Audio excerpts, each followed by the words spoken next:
আনুষ্ঠানিকভাবে জাতীয় নাগরিক পার্টি এনসিপি আমরা আজকে এখানে কবর জিয়ারতের মাধ্যমে আমরা আমাদের নির্বাচনী পরিকল্পনা ঘোষণা করলাম।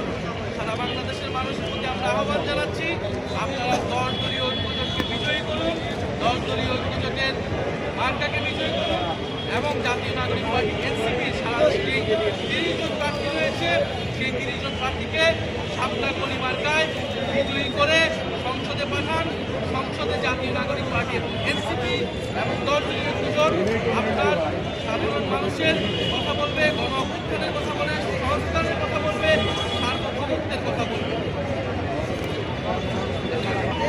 আমাদের